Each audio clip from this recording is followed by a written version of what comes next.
கத்தரியில் ஏற்படுற பெரிய சவால் என்றால் ஒன்று பக்டீரியா வாடல் என்று ஒன்று இருக்குது. அடுத்தது இப்படி வாடுறதுக்கு காரணம் என்னன்னா பங்கசு தொற்று, அதான் பங்கசு வாடல்னு சொல்லுவோம். தாய் துளைப்பான் என்ற ஒரு நோய் இருக்கு. அது என்னன்னு சொன்னால் அது ஆரம்பியம் போட்ட இடத்துல இருக்கிற மண்ணில் இந்த பக்டீரியா தாக்கம் இருக்குமென்னு சொன்னா தான் என்ன நடக்குதுன்னா விரைவாக அதுக்கு மாற்று பயிர்களை செய்ய வரும், அந்த நோயாளிக்க வரும். அது ஒரு குறிப்பிட்ட ஒரு வருடத்துக்கு 2 வருடத்துக்கு என்ன சொன்னா இப்ப இந்த 3 வகையான நோய்கள் என்ன நடக்க போகுதுன்னா கத்தரியில அதிகமாக காணப்பட போகுது. மற்றபடி கத்தரியில எந்த விதமான பிரச்சனையும் இல்லை.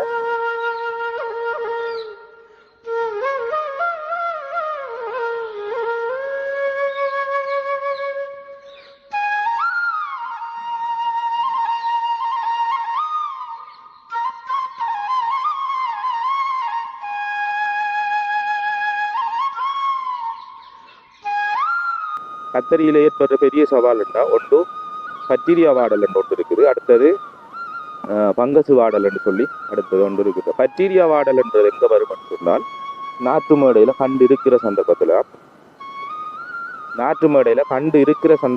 பக்டீரியா வாடல் வருது. அந்த பக்டீரியா வாடல் எப்படி நாங்கள் அவதானிக்கலாம்னு சொன்னால் நாற்று மேடையில் கண்டு இருக்கிறப்ப அந்த கண்டை பிடுங்கி பார்த்தீங்கன்னா கண்டுற வேர்பகுதி அடிப்பகுதியில் வந்து கருப்பு நிறத்தில் புள்ளிகள் காணப்படும். அந்த புள்ளியல் இருக்கிற கண்டுகள் வந்து பக்டீரியாவால் தாக்கப்பட்டிருக்குன்னு சொல்லலாம். அதை பக்டீரியா வாடல்ன்னு சொல்லுவோம் நாங்கள். இப்போ இவரை வந்து நாங்கள் கொண்டு நாட்டினோம்னு சொன்னால் இவர் வளர்ந்து வந்தாலும் அல்லது இடையில நாட்டி ஒரு 3 நாள் என்ன நடக்கும் இடையால கண்டு முறியும் அல்லது வாடும், அப்படியான பிரச்சனைகள் இருக்கு. கண்டு இடையால முறிகிற நேரத்தில் எங்களுக்கு என்னடா அது பெரிய குழப்பமா இருக்கு, இடையில அப்படி முறிகிறன்னு சொன்னோம்.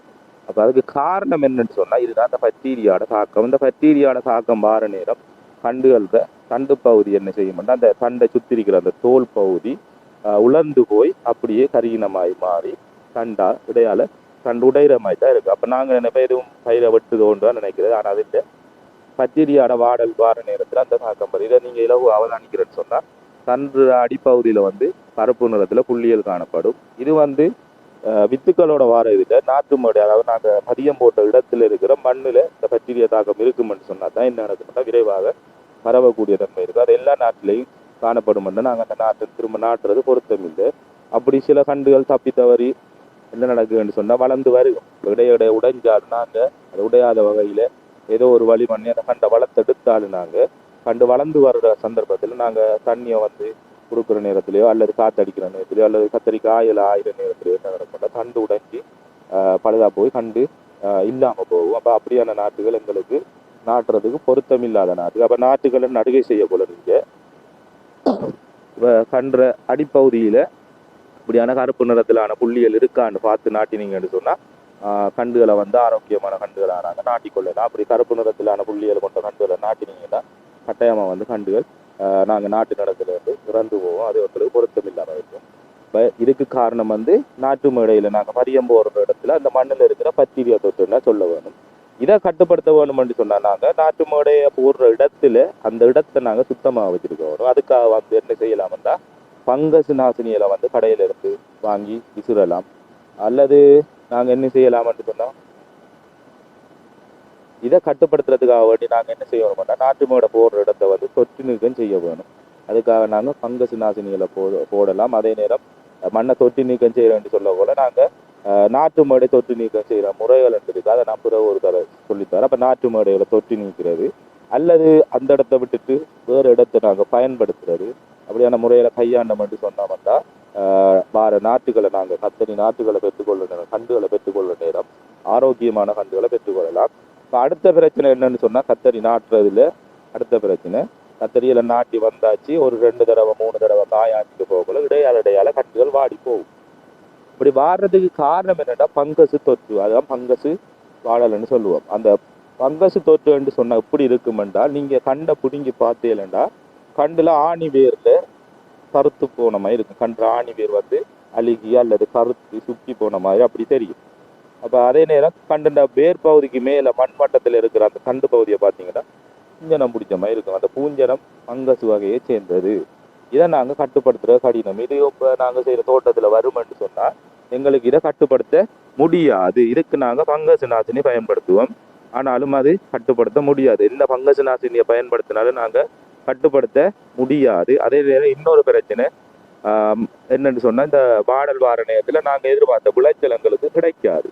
விரைவாக அது மண்ணில் ஃபுல்லாக பரவிட்டு போகும். அப்போ நாங்கள் என்ன செய்யலாம்டா, ஒரு வேலை செய்வோம், அந்த தாவரத்தை பிடுங்கி அப்படியே அகற்றுவோம்.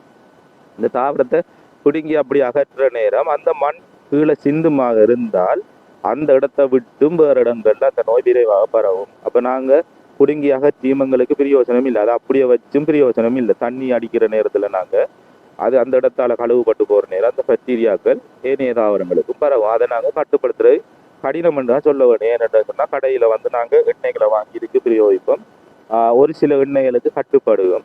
பிறகு திரும்ப திரும்ப நாங்கள் அந்த எண்ணெய்களை பயன்படுத்துகிறோம்னு சொன்னால் அது பழக்கப்பட்டு போயிடும், அப்பவும் கட்டுப்படாது. அப்போ அது எங்களுக்கு வீடான செலவைத்தான் தருகும்.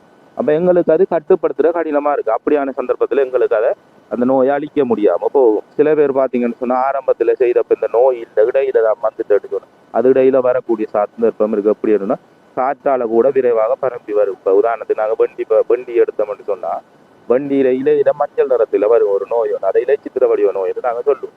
அந்த நோய் வந்ததுன்னு சொன்னால் முழு தாவரம் விரைவாக பரவும். ஒரு தாவரத்துக்கு வாரது மற்ற தாவரங்களுக்கு எப்படி பரவுது அது கண்ணுக்கு தெரியாத ஒரு அங்கீகாரம். அப்போ அது வந்து விரைவாக பரவிட்டு போகும். அதே நேரம் அந்த தாவரத்தில் பரவி அதே நேரம் அந்த காய்கறியில் எல்லாத்துலேயும் பரவும். நாங்கள் அப்போ அந்த வண்டி அப்படியே ஃபுல்லாக விட்டுருவோம். அதை இலைச்சித்திர வடிவ நோய் என்று சொல்கிறோம் நாங்கள். அதே போலதான் இது விரைவாக குயிக்காக வந்து பரவக்கூடியது. பரவிச்சுதுன்னு சொன்னால் எங்களால் கட்டுப்படுத்த இயலாது, நாங்கள் ஒன்றும் செய்யலாது. ஓரளவுக்கு நாங்கள் வச்சு கொண்டு தண்ணியையும் பாய்ச்சி கொண்டு நாங்கள் அறுவடையை பெற்று கொண்டிருப்போம். ஒரு கட்டத்தில் அது எங்களை விட கூட போகிற நேரத்தில் எங்களை கட்டுப்படுத்த முடியாமல் போகுது. அப்போ நாங்கள் என்ன செய்யலாமாட்டா, புத்திசாலித்தனமாக வீணாக நாங்கள் எண்ணெய்கள் வாங்குறதுக்கு செலவழிக்காமலுக்கு அந்த பயிரை விட்டுட்டு வேற ஒரு மாற்று பயிரை நாட்டுறது நல்லது. அதுக்கு பொருத்தமான வேலைண்டா என்ன செய்ய வரமாட்டா, குறிப்பிட்ட காலத்துக்கு அந்த நிலத்தில் கத்தரியை செய்யாமல் விட வேணும். அப்படி நோய் அதிகமாக இருக்குன்னு சொன்னால், அப்போ நோய் கட்டுப்பாட்டில் இருக்குதுன்னு சொன்னால் செய்யலாம். ஆனால் அதிகமாக இருக்குது, சின்ன கண்டு பருவத்திலே அப்படியான பிரச்சனைகள் வரும் சில நேரம். அப்படியான பிரச்சனைகள் காணப்படும் என்று சொன்னால் நாங்கள் அதுக்கு மாற்று பயிர்களை செய்ய வேணும், அந்த நோயாளிக்க வேணும். மாதிரி இருக்கு. அப்போ ஒரு குறிப்பிட்ட ஒரு வருடத்துக்கு 2 வருடத்துக்கு நேரம்னு சொன்னால் நாங்கள் கத்தரி அந்த நிலத்தில் நாட்டாமலுக்கு விட்டோம்னு சொன்னால் அந்த நோயை கட்டுப்படுத்தலாம். அதை விட வேற வழி என்னன்னு சொன்னால் நாங்கள் பங்கஸ் நாசினிகளை செய்கிற போட்டு அதில் வீசுறது. பங்கஸ் நாசினி கடையில் இருக்கும், வாங்கலாம். நீங்கள் அதுக்கு பொருத்தமான எண்ணெயில் வாங்கி அடிக்கிறது.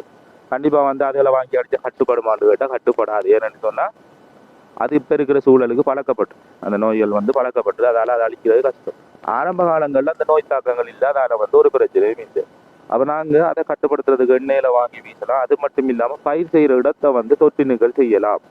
நாங்கள் நாட்டு மாடையை தொற்று நீக்கிற மாதிரி பயிர் செய்கிற இடத்தை வந்து தொற்று நீக்கம் செய்யலாம். இப்போ சுடுவண்ணியில் வந்து தொற்று நீக்கம் செய்கிறது, அதே போல் ரசாயன முறை அதான் எண்ணெயில் அடிக்கிறது, அதே போல் வெயிலில் வந்து நல்லா உலர விடுறது மண், அப்படியான விஷயங்களை செய்கிறதன் மூலம் நாங்கள் தொற்று நீக்கம் செய்கிறது.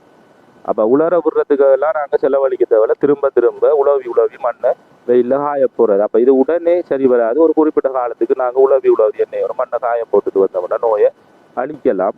அடுத்த இன்னொரு விஷயம், இலகுவான விஷயம் என்னென்னா நாங்கள் இப்போ மாற்று பயிரை செய்கிறது. இதுக்கு வேறு எதுவும் மாற்று பயிர்களை செய்கிறது, தானிய பயிர்களை செய்யலாம், கிழங்கு பயிர்களை செய்யலாம்.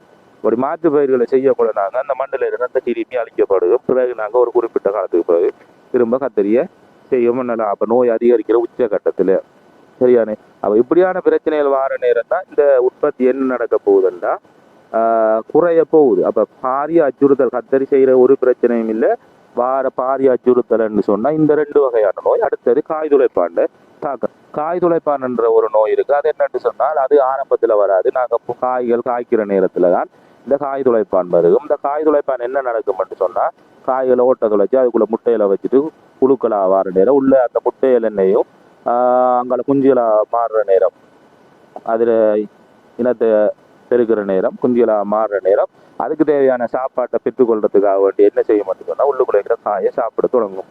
அப்போ நீங்கள் கத்திரிக்காய் கடையில் வாங்கினீங்கன்னா புழு கத்திரிக்காயை உடைச்சி பார்த்தீங்கன்னா தெரியும், உள்ளுக்குள்ள கருப்பு நிறத்தில் அழிகிற மாதிரியெல்லாம் இருக்குது. அதுக்கு காரணம் காய் துளைப்பான். அப்போ இந்த காய் துளைப்பானை நாங்கள் மார்க்கெட்டுக்கு கொண்டு போகிற நேரம் வாங்குறதுக்கு விருப்பம் வராது.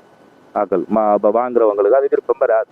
அப்போ அப்படியான இடத்துல எங்களுக்கு நட்டம் ஏற்பட போகுது. அப்போ அந்த பிரச்சனை ஒன்று இருக்குது. அப்போ அதுக்காக வேண்டி எண்ணெய் மட்டும் சொன்னால் அந்த காய் துளைப்பான்களை கட்டுப்படுத்துறதுக்காக வேண்டி எண்ணெய்களை வாங்கி அடிப்போம். நாங்கள் உண்மையாக எண்ணெய்களை வாங்கி அடிச்சும் கூட எங்களுக்கு லாபத்தை எடுக்கலாது. ஏன்னு சொன்னால் எண்ணெய் அந்த விலைகள் அப்படி இருக்கும், நாங்கள் உற்பத்தி குறைவாக இருக்குமென்று சொன்னால் எங்களுக்கு லாபம் எடுக்கலாது. இயற்கையான முறையில் நாங்கள் பயிரை செய்கிறோம்னு சொன்னால் எங்களுக்கு லாபம் கிடைக்கும். ஆனால் இப்போ இருக்கிற சூழலுக்கு அந்த இயற்கையான முறையில் பயிரை செய்ய முடியாது. அப்போ இப்போ இந்த 3 வகையான நோய்கள் இருந்தால் என்ன நடக்க போகுதுன்னா கத்தரியில் அதிகமாக காணப்பட போகுது. மற்றும்படி கத்தரியில் எந்த விதமான பிரச்சனையும் இல்லை. நாங்கள் வாரத்துக்கு ஒரு தடவை கத்திரிக்காய் 1000 சொன்னால் அதுலேருந்து வார விளைச்சல் நாங்கள் லாபம் பெற்றுக்கொள்ளலாம். இருந்தாலும் இந்த கத்தரி செய்கிறது வந்து இலகுவாக இருக்கும். இதை வச்சு கொண்டு பார்க்குற நேரம் உங்களுக்கு இலகுவாக இருக்கும். மற்றது ஏனைய விடயங்கள் வளமையாக எல்லா பயிரையும் செய்கிறது போல புல்லு கொத்துறா இருக்கட்டும், பசலை போடுறதா இருக்கட்டும், சகலரும் நாங்கள் வளமையாக என்ன பயிரை நாட்டினாலும் செய்கிறது போல செய்து கொண்டு வரவேணும். ஆகவே கத்தரியிலேருந்து நாங்கள் வருமானத்தை ஈட்ட முடியுமாட்டா?